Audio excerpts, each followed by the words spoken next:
Paz a vosotros, amados hermanos del grupo Edificados en la Palabra. Les saluda a su hermano en Cristo, Rafael González, desde México. Y hoy, siguiendo con el tema general, aprendiendo a través de los Filipenses, veremos el tema Recomendaciones de Timoteo a Epafrodito. Y como siempre se los digo, mis amados hermanos, vámonos de inmediato a la palabra de nuestro Dios. En la carta a los Filipenses, capítulo 2, del verso 19 al verso 30, y como se dará cuenta es una lectura muy larga, que la voy a hacer, vamos a ver lo que sucede. Espero en el Señor Jesús enviarles pronto a Timoteo para que yo también me reanime al saber de su estado, pues no tengo a nadie que se interese por ustedes con tanto ánimo y sinceridad, porque todos buscan sus intereses personales, no lo que es de Jesucristo. Ya conocen la reputación de Timoteo, que como hijo a padre ha servido conmigo en el Evangelio. Por lo tanto, espero enviarlo en cuanto yo vea cómo van mis asuntos. Pero confío en el Señor que yo también iré pronto a ustedes. Verso 25, sin embargo, también creí necesario enviarles a Epafrodito, mi hermano, colaborador y compañero de milicia, y su mensajero y suministrador de mis necesidades, ya que él los añoraba a todos ustedes y estaba angustiado porque habían oído que él estaba enfermo. Pues en verdad estuvo enfermo de muerte, pero Dios tuvo misericordia de él, y no solamente de él, sino también de mí, para que yo no tuviese tristeza sobre tristeza. Por lo tanto, lo envío con más urgencia para que se vuelvan a gozar al verlo y yo esté libre de preocupación.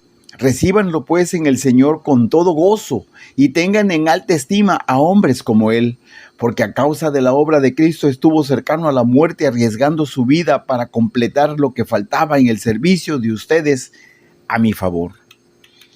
Amados hermanos, como podemos ver, Epafrodito era un colaborador fiel, pero más que nada fiel a Dios. Del verso 19 al verso 22 de lo que acabamos de leer, Pablo escribe sobre Timoteo y su visita anticipada. Porque dice, espero en el Señor Jesús enviarles pronto a Timoteo para que yo también me reanime al saber de su estado. Pues yo no tengo a nadie que se interese por ustedes con tanto ánimo y sinceridad, porque todos buscan sus intereses personales y no los de Jesucristo. Ya conocen la reputación de Timoteo, que como hijo a padre ha servido conmigo en el Evangelio. Esto muestra, mis amados hermanos, el verdadero corazón de Pablo, el cual mostraba una verdadera confianza en el Señor. Ahora, él quería ver a Timoteo entre los filipenses, pero reconocía que eso sucedería en el tiempo y forma que Dios había dispuesto. Pablo no esperaba problemas de los filipenses como si ellos fueran parte de las iglesias que le dan problemas. En lugar de eso, Pablo esperaba que estaría de buen ánimo al saber de cada uno de ellos o saber del estado de ellos. Y contrasta todo esto con la actitud que Pablo llevó a la iglesia de Corinto, a la iglesia de Corinto, en la segunda carta a los Corintios, capítulo 13, versos 2 y 3, cuando la iglesia de los Corintios tenían problemas peores que la iglesia de Filipenses. Y usted lo puede leer en casa y dése cuenta del tipo de problemas que tenía Corinto. Ahora, cuando Pablo también envió a Timoteo, él envió lo mejor, un hombre que mostraba un corazón de pastor y tenía una gran preocupación por sus ovejas, más que incluso que por él mismo.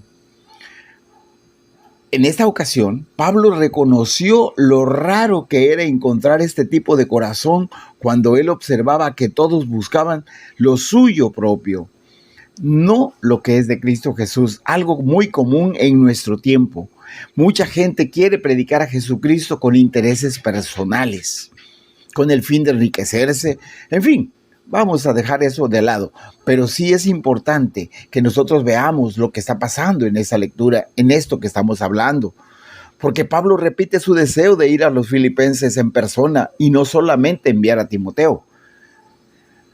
En el verso 22, 23 y verso 24 dice: por lo tanto, espero enviarlo en cuanto yo vea cómo van mis asuntos, pero confío en el Señor que yo también iré pronto a ustedes. Quizá Pablo, amados hermanos, quizá Pablo estaba siendo cuidadoso para evitar la acusación. Recuerden que Pablo estaba siendo perseguido para matarlo. Y Pablo quiere enviar a Timoteo porque él en realidad no quiere estar ahí. Sin embargo, él claramente les dijo a los filipenses que él también quería estar con ellos, independientemente de la situación que Pablo estaba viviendo.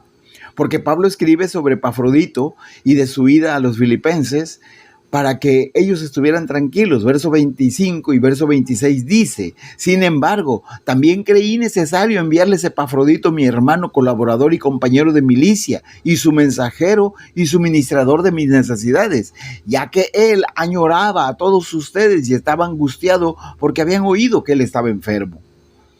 Esto indudablemente, mis amados hermanos, significó que Epafrodito llevó la carta a los filipenses. Al parecer, Epafrodito vino a Pablo después de estar con los filipenses como un mensajero, y él enfermó mientras estuvo con Pablo. Pablo le dio estos títulos importantes a Epafrodito. Él era un hombre que Pablo valoraba como su compañero en la obra del ministerio, y esto le dio esas tres especiales relaciones que menciona Pablo: hermano, el cual habla de una relación que se disfruta. También le llamaba colaborador, el cual habla de un trabajo que debe ser hecho.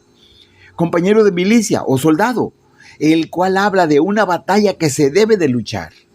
Habla muy bien de Epafrodito. Esto significa que Epafrodito trajo el regalo de ayuda financiera de parte de los filipenses para Pablo. Porque en el capítulo 4, verso 18 de Filipenses podemos leer de cuando él viene y le trae esa ofrenda, ese sacrificio, dice en el verso 18 del capítulo 4. Epafrodito, como ministrador, tiene la idea de un servicio sacerdotal. Cuando Epafrodito trajo el dinero de ayuda de los filipenses para Pablo en Roma, él trajo un sacrificio. Epafrodito estaba preocupado porque los filipenses supieron de su enfermedad y se preocuparon por él. Pero el regreso de Epafrodito les daría paz del alma al saber de su valorado hermano estaba en buena condición. Epafrodito ya había sanado. También le ayudaría a Epafrodito, ya que él tenía gran deseo de verlos a los filipenses y se había angustiado por ello. Él anhelaba en gran manera ver a los cristianos de Filipos. Él deseaba estar con ellos. Ahora, también debemos de reconocer en el verso 27 que la enfermedad de Epafrodito fue fuerte, pero también tuvo recuperación rápida. Pues en verdad estuvo enfermo de muerte, pero Dios tuvo misericordia de él, y no solamente de él, sino también de mí, para que yo no tuviese tristeza sobre tristeza, dice Pablo. Porque la enfermedad de Epafrodito no era algo de poca importancia. Estuvo a punto de morir, pero Dios tuvo misericordia de él y se recuperó. No hay nada en el texto que nos indique que esto fue una sanidad milagrosa. No hay nada que nos lo diga, pero Pablo aún vio la mano de misericordia de Dios en la recuperación de Epafrodito, amados hermanos. La misericordia de Dios hacia Epafrodito también fue misericordia hacia Pablo. Pablo lo dice: si Epafrodito hubiera muerto, Pablo hubiera tenido tristeza sobre tristeza. Eso lo dice Pablo. Y no solamente porque un hermano valorado, colaborador y soldado en Cristo ya no estaba sobre la tierra. Pablo hubiera tenido tristeza sobre tristeza debido a que ocurrió cuando Epafrodito vino de parte de los filipenses para ministrar a Pablo en sus necesidades materiales y espirituales mientras Pablo estaba en prisión en Roma. No olvidemos que él tenía prohibiciones, pero estaba preso. Afortunadamente a Pablo le permitieron poder estar en una casa que él rentó, y ahí estaba, y de ahí escribía a las iglesias, de ahí ministraba a las iglesias, desde ahí. Pero Epafrodito fue una parte importante en la vida de Pablo.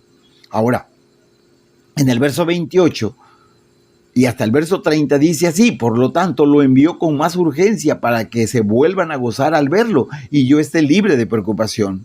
Verso 29, recíbanlo pues en el Señor con todo gozo y tengan alta estima a hombres como él. Verso 30, porque a causa de la obra de Cristo estuvo cercano a la muerte, arriesgando su vida para completar lo que faltaba en el servicio de ustedes a mi favor. Las instrucciones de Pablo a los filipenses de cómo deben recibir a Epafrodito son claras, son muy claras. Pablo estaba ansioso de reunir a los filipenses con su amado hermano Epafrodito y les recuerda a los filipenses el darle un apropiado reconocimiento cuando él llegara nuevamente con ellos. Por eso les dice: tengan en alta estima a hombres como él. Perdón. Probablemente los filipenses enviaron a Epafrodito no solo como mensajero, mis amados hermanos, pero también como un siervo personal de Pablo de parte de los filipenses. Cuando la enfermedad impidió a Epafrodito que hiciera esto, él quizás se vio a sí mismo como un fracaso, pero como alguien que finge su enfermedad, pues, a los ojos de los filipenses. Sin embargo, Pablo le aseguró que esto no era el caso. De hecho, era lo opuesto, era lo contrario. Epafrodito sirvió sobre más allá del llamado del deber, aún estando enfermo, aún estando como se sentía. Fue por la obra de Cristo que Epafrodito estaba próximo a la muerte, aun cuando la obra era en mayor parte la de ser un mensajero y nada en cuanto a lo espiritual, y aún era la obra del Señor. O sea, tal pareciera que no era necesario ministrar palabra, solamente llevar una carta, pero era la obra de Cristo. Era la obra de Cristo. La voluntad de poner la obra de Cristo primero y su propia seguridad y la preocupación en segundo lugar mostró el noble corazón de Epafrodito. Todo el corazón de un verdadero pastor, de un verdadero siervo de Dios. La antigua frase griega de exponiendo su vida usa la palabra de un apostador, el cual significa arriesgar todo en un juego de dados o en un juego. Pablo escribe que por el bien de Cristo Jesús, Epafrodito estaba dispuesto a jugárselas todas por todas. Parece claro esto, amados hermanos, que la expresión, o sea, que la enfermedad de Epafrodito era la consecuencia, no de persecución, sino de un ejercicio forzado para el servicio de la obra. Ahora, también es importante recordar esto. Epafrodito hizo esto para traer la ayuda que los filipenses dieron. Había una falta entre todos los filipenses en cuanto a su generosidad y buenas intenciones, hasta que el regalo finalmente llegó a Pablo para suplir su necesidad. Allí en la cárcel, Pablo tenía necesidades y los filipenses lo sabían. Y Epafrodito fue el medio para que los filipenses pudieran ayudar a Pablo de manera especial. Debiéramos de tener nosotros el corazón de que hay algo que falta en nuestro servicio hasta que la obra sea completada. No debemos nosotros estar satisfechos con buenas intenciones o un trabajo mediocre, no, sino que es muy importante que siempre que haya esa buena disposición de servir a Dios a través de la iglesia y aún a través de los no creyentes, lo hagamos y lo hagamos con sonrisa, lo hagamos sonrientes, contentos, pues es necesario que todos vean el grande amor de Dios a través de lo que hacemos para su beneficio, sea material o sea espiritual. Vuelvo a repetir, no es necesario que estemos en el púlpito nada más, no es necesario que estemos en las bancas únicamente en el servicio temprano y cantar con bastante vehemencia y tener muy buena voz, no. La idea o la intención del evangelio no es que nos llenemos de conocimiento, no es que nos llenemos de ocupaciones dentro del templo, sino que hagamos servicio a todos los que lo requieren, sean creyentes o no creyentes. El evangelio debe notarse por lo que hacemos por el ser humano, mis amados hermanos. Espero en Dios que todo este ejemplo de Epafrodito, de la manera en que Epafrodito hace el servicio, nosotros podamos hacerlo de manera especial, porque lo hacemos para Dios a través de la iglesia o a través del no creyente. Mis amados hermanos, que Dios los bendiga, que Dios los guarde y que Dios haga resplandecer su rostro en cada uno de ustedes. Les saluda y se despide su hermano en Cristo, Rafael González desde México. Paz a vosotros, mis amados hermanos. Paz a vosotros, amados.